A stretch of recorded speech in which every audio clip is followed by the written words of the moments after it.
I do want to ask Lynn a question that comes from the members of the LaRouche movement in South Africa.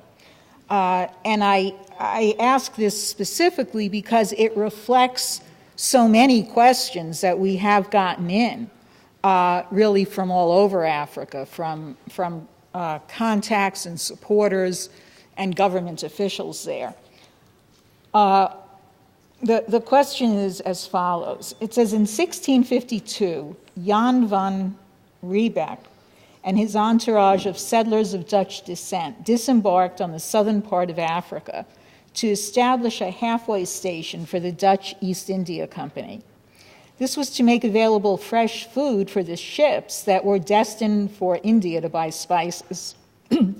This was indeed the beginning of the colonization of South Africa. Since that day, we have fallen under the British Empire's tentacles. For more than 300 years, up to this day, Africa is still under the rule of what you have referred to as the British Empire. Our nations have no sovereignty at all. Some leaders in the past, like Patrice Lumumba and Thomas Sankara, tried standing up against the empire, but they were killed in short order. How do we on the African continent join with you, Mr. LaRouche, in carrying out your policies, such as the Four-Power Agreement, the Eurasian Land Bridge, and food security for all, so that we here in Africa can be partners with you and the rest of the world in getting rid of the British Empire and having the possibility of living our lives as human beings and not as cattle?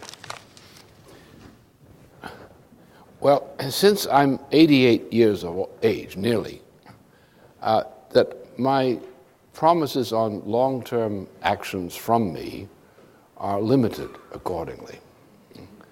And therefore, however, I can speak of perspectives and policies which are transportable even if I'm dead. And that's not because I mean to put a grim note on it, but that's the fact of the matter. I'm stubborn. I may live for another 10, 15 years, I'm one of those stubborn types that do that sort of thing. But I wouldn't guarantee it, I'll tell you that. So the question here is, how are we going to settle this question of Africa? You're not going to settle it by trying to bargain with Africa.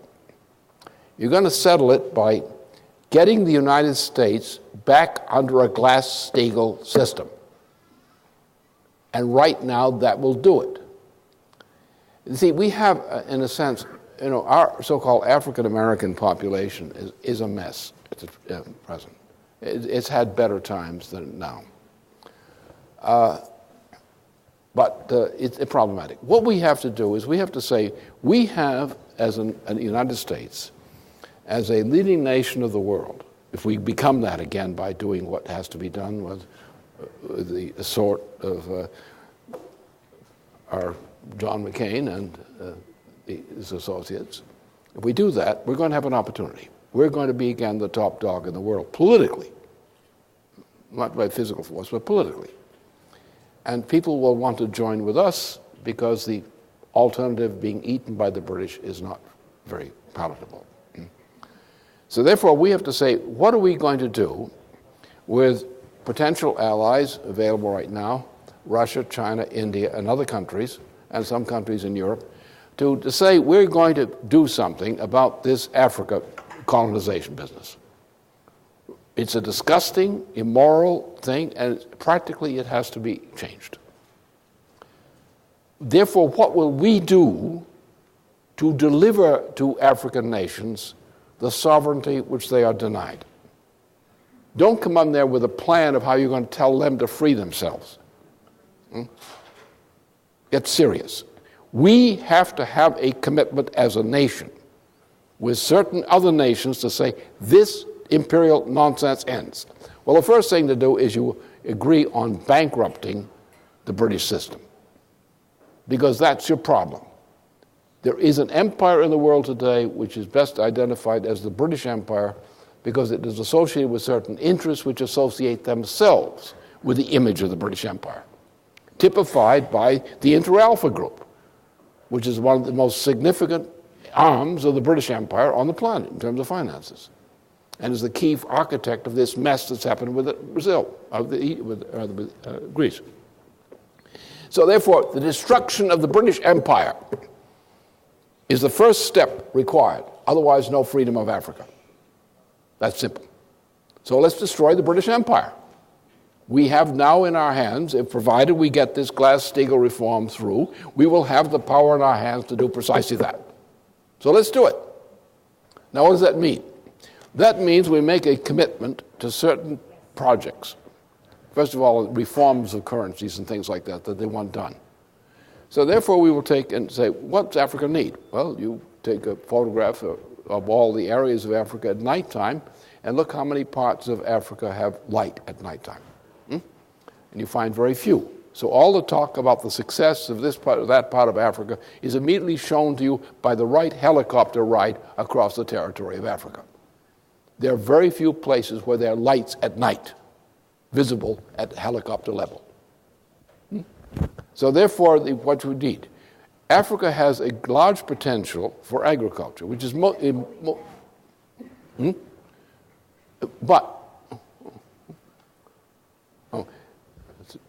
it has a large potential for agriculture, which is most important because that is what affects most of the people who live in Africa, is their agricultural potential. Not much in terms of food, but in terms of potential. Now, what you need to develop that potential is infrastructure.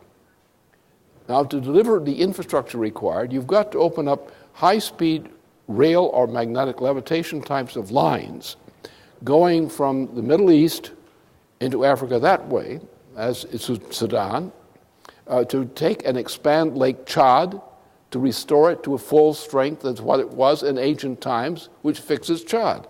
And that's done by taking some water from Zaire, across Zaire, moving it into Lake Chad, expanding Lake Chad, and suddenly this desolate country of Chad, which has no perspective whatsoever, begins to have a very significant perspective. And since it's a keystone country in terms of geographic position, as between Sudan and West Africa, it's very important. It also has a connection with respect to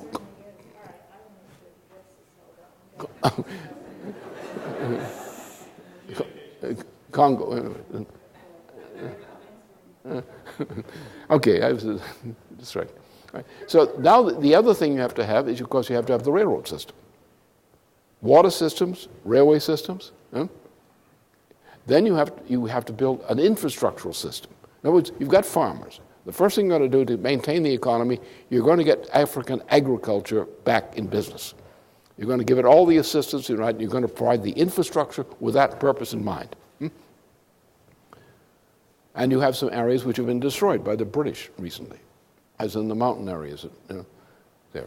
But so you get that going, and then you can say, by the defining projects, using existing governments as political entities, and getting a system of cooperation among these governments with water projects, with power projects, and so forth.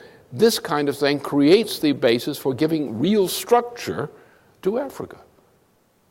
And if you've got a commitment for a couple of generations to further this project, which we can, in the meantime, Africa as a food basket, when it's brought up to strength, is crucial for the feeding of Europe.